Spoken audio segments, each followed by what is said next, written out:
This is the Cove's pheasant tail nymph. Well, this one. It's a simple pheasant tail and hair mix. In this case you can use hare's ear, but I'm using the mask, just blended to form the thorax. But what I like to do as well, just to add a bit more to it, you can always take these off if you want. Basically using the pheasant tail legs and keeping them on. It's quite easy to tie. Thread I'm using is a brown thread.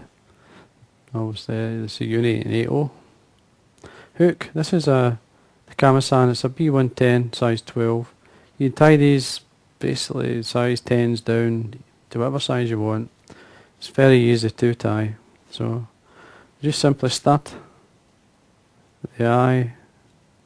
I usually run the thread down until I'm in line with the point of the hook. Then I'm using a small copper wire, UTC or Uni, any of the two, or whatever mate you can get. So you tie this on the side and work my way down, round the bend.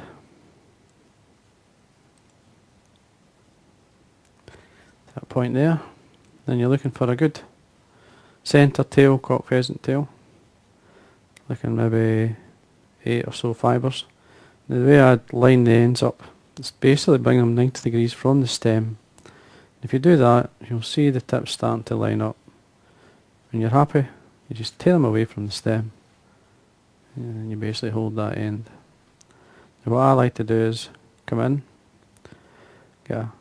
turn round the shank, holding the bobbin away or towards yourself, and pull the pheasant tail fibres into the tips, and then we wind up. Now what you'll find is that these fibres taper, or the thickness is the way they go up, so that is going to help you form the body. Now again we're going to bring the thread back up to in line with the point of the hook. Pheasant tail fibres and wind towards myself, meaning basically I wind away with the thread and the rib. With the weak material like this pheasant tail fibre, I'll wind towards myself.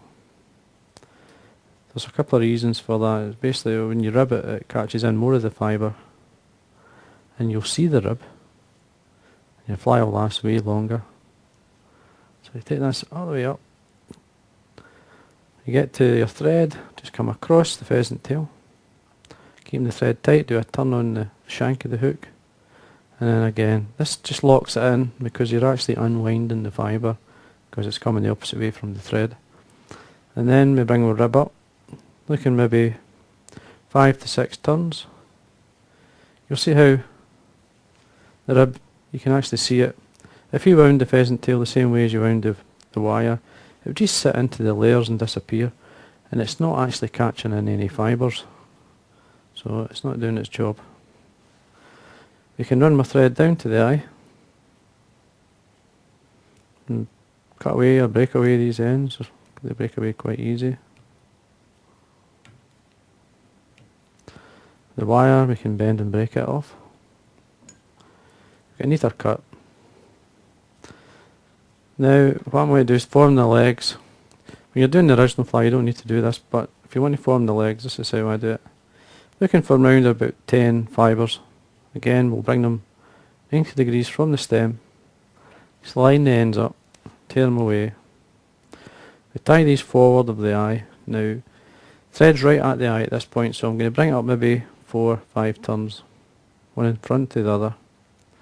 You're looking the length of the fibres towards the point of the hook, so you measure from the point to the eye. You tie that just slightly longer than that by the eye because you've got to fold it back. That will compensate a wee bit. And then on the top, obviously, spread these fibres as you wind down so that the fibres come in line. Just flatten them down onto the hook shank, which will separate them all. And then we're ready. Now when we come back up, we can evenly split these fibres and use the pheasant tail, which we're going to use for the thorax cover, to separate them and hold them apart. But we need our dubbing. This is our hare's mask dubbing. It's just basically the hair removed from the mask, and then I blend it just to obviously make it into a nice dubbing. Quite easy to do it. And then onto our thread, Now I like to go down quite quick. It's good to get a good body, a good thorax in this fly. Now it's quite thinly put on. I'm going to come back up, not all the way, and head back down, spinning the dubbing as I wind. Usually what happens, you get some of the guard hairs coming away, and that's what you want. You want this kind of hairy look, and that's how that does that. As I say, evenly split. There's 10 fibres obviously, 5 down either side. Just going to make like kind of cat's whiskers if you want to call it. Just push them back and you can see what I've done there. Just leaving a space so that I can bring the pheasant tail over. It's quite easy. Separating them, just like that. And then we can tie this down to a wee bit of wax to make sure it's nice and tight. Then we can trim this away. You can break it away if you're brave enough, which I do, but I'll just trim it away for you.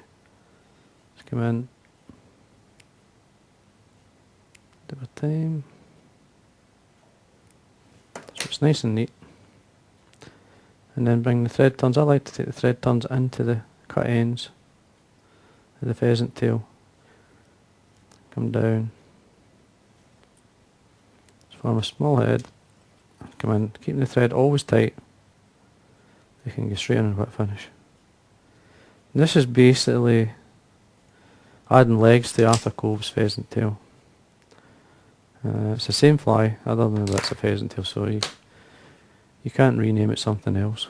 Now I'm going to get some Velcro, bring out some of the dubbing, just lightly.